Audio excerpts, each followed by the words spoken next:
Hello, Yakri here with another Warframe video. This time I want to lead you down a long, dark rabbit hole of speculation about the potential events and themes of the upcoming major quest, The Sacrifice. First off, I should tell you that if you care about any manner of spoilers, now would be a good time to leave, as I'm not going to be particularly careful about avoiding them at all.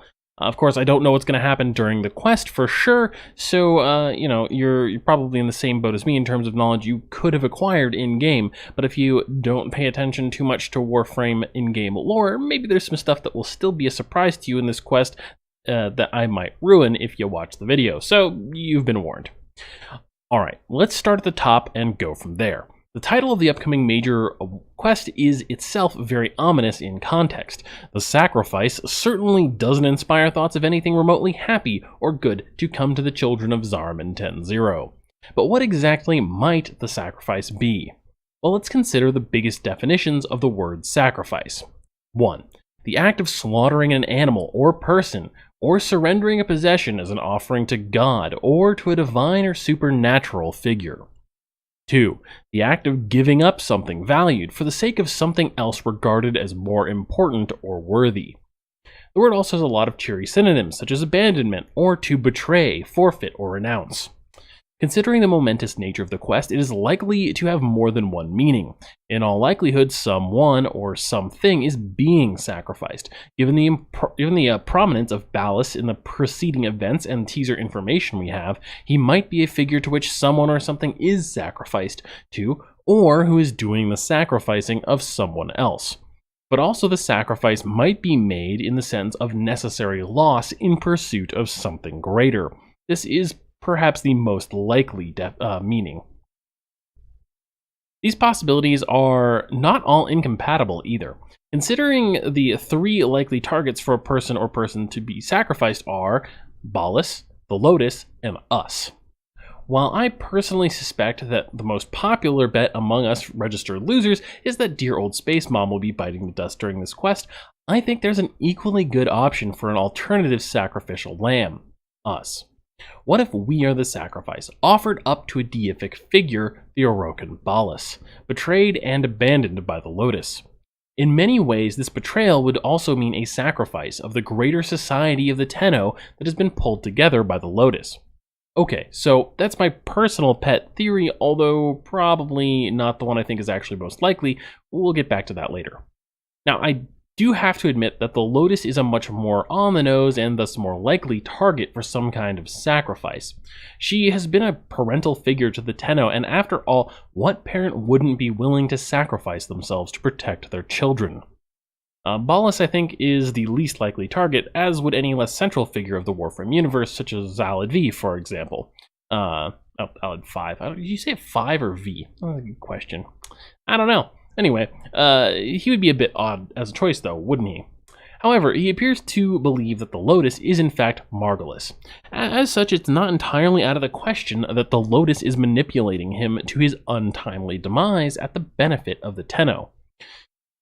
Now, before we get into the second half of what I think might be coming up in The Sacrifice, let's talk about the recent foreshadowing and tone in quests leading up to this. All the way back in the second dream, Warframe received a lore facelift and new artistic direction going forward. It became much darker, grittier, and took on a more serious tone. Moodier lighting and more serious story themes, along with emotional music, were the highlights of this quest, and these aspects became even stronger moving forward into the War Within. The general motifs of the Grineer Queen and the Kuva Fortress were darker, both metaphorically and in the literal sense of dark but colorful lighting. We learn more about the horrors that went on during the Zariman 10-0 incident, with allusions to possible cannibalism and at the very least a horror show in which the children fought and killed many if not all of the adults aboard the ship. This isn't the end though. The story grows more disturbing still with the release of Chains of Horror. A move into downright horror genre territory, creepy voices, a void boogeyman, and human sacrifice, along with childhood trauma, just to put the icing on the cake. Oh boy, what doesn't this quest have? The point is, it's pretty dark, literally and figuratively, and it seems to paint an arrow towards the direction of future Warframe content, in my opinion. I believe that the sacrifice will be a continuation of this. Although it is likely not outright horror, I expect it to be rather serious and have some major, not great consequences for the Tenno and the Warframe universe. Or at the very least, I think it will pull back the curtain on some of the horrors which have facilitated our current existence. Alright, so how does this all fit in with my expectations for the sacrifice? Well, I believe that this darker theme is going to lead into the death or betrayal by the Lotus, or some other kind of non-death loss for the Tenno. As I've said previously, I personally lean towards the idea that it is us, the Tenno, who will be sacrificed, or sacrificing, in some sense during the quest. Perhaps not the player personally, but another Tenno or an important friend to the Tenno who is equally suited to such a sacrifice. Possibly it will be us who is intended for sacrifice, but someone else will end up taking our place. The Warframe website for the sacrifice contains some Orokin text overlaid over Ballas, which uses words like sentient, hybrid, Tenno, Helminth, and test subject. Furthermore, when clicking on Ballas's face, a line from him plays in which he says, "But you cannot defy your creator." It appears to be directed at us, the Tenno, but especially considering his other line is, "Lua brings you strength." However, from what we know of the Tenno so far, Ballas did not create us. If someone could be credited with our creation, it might be Margulis. But even she didn't create the Tenno, only the transference therapy. However, Ballas did go on to be key in creating something extremely central to the Warframe universe, the Warframes themselves. So what if Ballas isn't referring to us as we are now, but us as we are at some point within the sacrifice, perhaps while inhabiting a Warframe? Possibly after some kind of experiment has been performed on us by Ballas. There's a mention of a hybrid and a test subject. I think the test subject and hybrid might well be us, although there are other possible interpretations that are maybe more likely, but I'm a little biased towards this theory. Now, what might it be a hybrid with? That's an interesting question, I think. There are two obvious options. One, and perhaps the most obvious, is infested by way of Helminth. But there's the other, which is a sentient, right? A hybrid between a Tenno and a sentient, perhaps. There's a pretty obvious threat that both Ballas and the Lotus would be concerned about, and might be defeated by performing dangerous human experiments on the Tenno, and that would be Hunhao and the other sentients far across the stars. It seems like an obvious route to challenging the power of the sentients to take some aspect of that power for our own. Or in this case, it seems as though Ballas might try to meld the power of the sentients and the Tenno, something he is uniquely suited to do considering his involvement in creating the first Warframes. I think there's at least a possibility that this quest will reveal to us the method by which Warframes are made through the process of Ballas creating a new kind of Warframe, possibly using either a Tenno, a sentient, or both as components in its creation. Additionally, Ballas was Margulis' lover, and he makes a reference about Margulis being trapped inside the Lotus. One possible implication of this could be that he intends to use us as a means of truly bringing Margulis back to life from where he believes she is trapped within the Lotus's mind, although I have no idea how he might do this. Which is why I think there's a good chance we ourselves might at least be the intended sacrifice. However, that's probably not the most likely option if I'm being honest with myself, just my favorite pet theory. Now, there are two far more likely possibilities for the potential sacrifice. One is that the sacrifice refers to a past event, not something we personally or the Tenno at large are going to lose in this quest. It's widely speculated that the Warframes were created using Dax warriors as the base component to be infected with the Technocyte, and the sacrifice could refer to the sacrifice of the Dax in order to save the Orokin Empire from the sentients. Now, I believe this is the most likely interpretation by a pretty wide margin, possibly with the addition of some new similar loss to create the first Umbra Warframe. Another distinct possibility is that it is the Lotus that Ballas intends to sacrifice in order to create the first Umbra Warframe. The words hybrid and sentient appear in the teaser site as Orokin text, potentially alluding to Umbra being a fusion of the technique for creating Warframes and sentient technology. The Lotus, of course, being a sentient herself. Umbra also can refer to the shadow of the moon cast during a solar eclipse. In the teaser site, Bolus says, Lua gives you strength, and but you cannot defy your creator. This could refer to the Tenno, whose void powers are in many ways tied to Lua. However, it's more likely that Bolus is speaking to a Warframe as he created them, not a Tenno.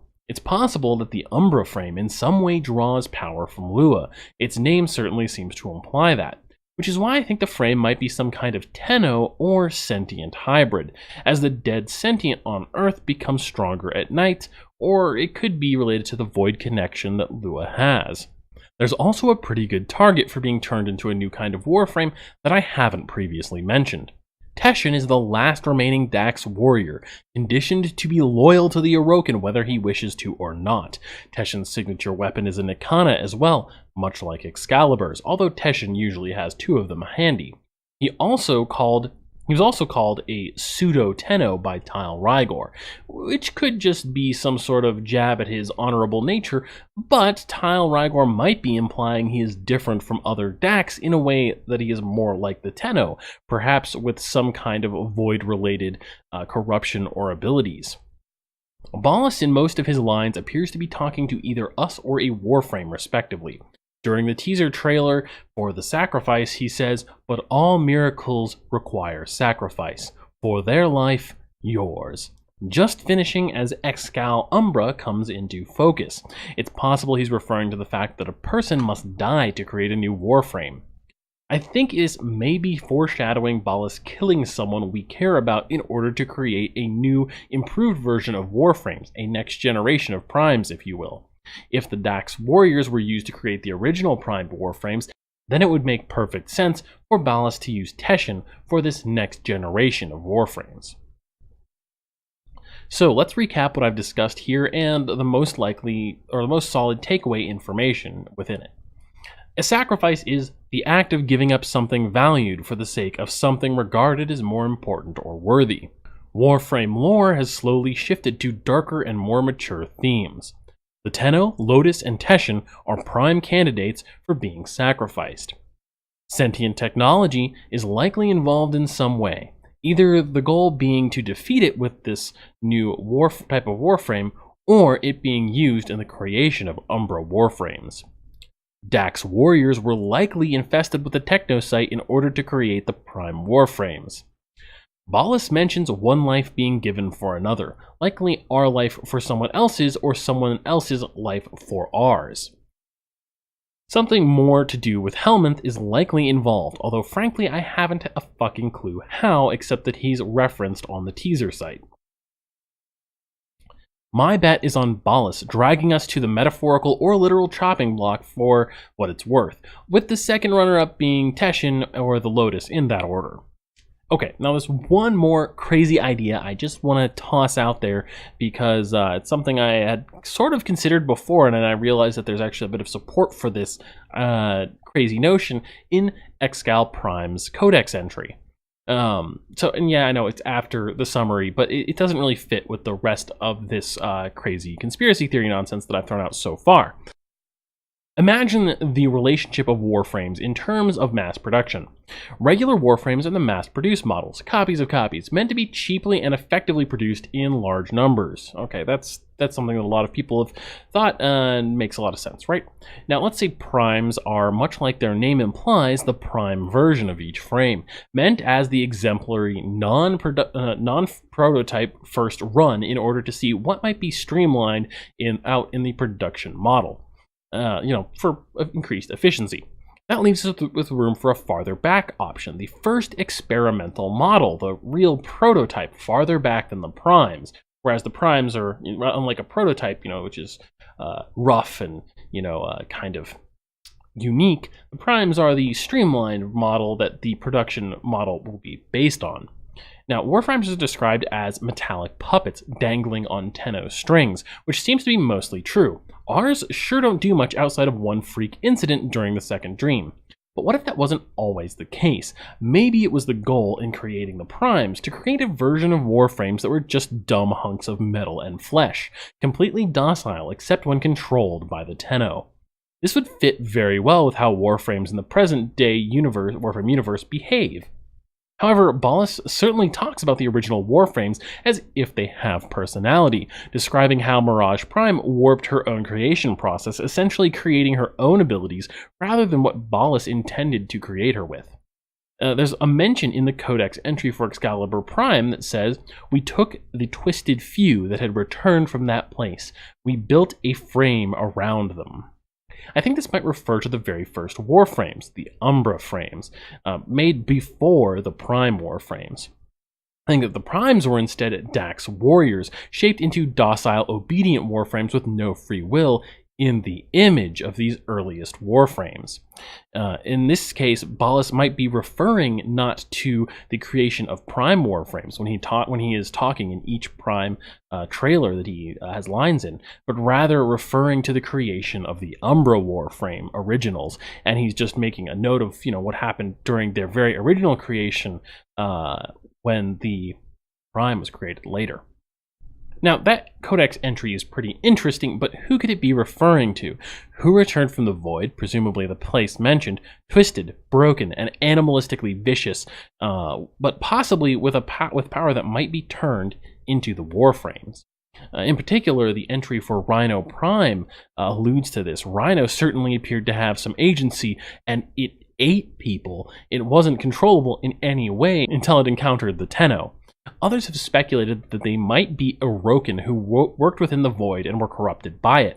However, I have a different theory, particularly considering the discovery by chance that the Tenno could control the Warframes. After all, who would have a stronger intrinsic link to the children of Zariman 10-0 than their parents? Thank you all for watching. Yakri out.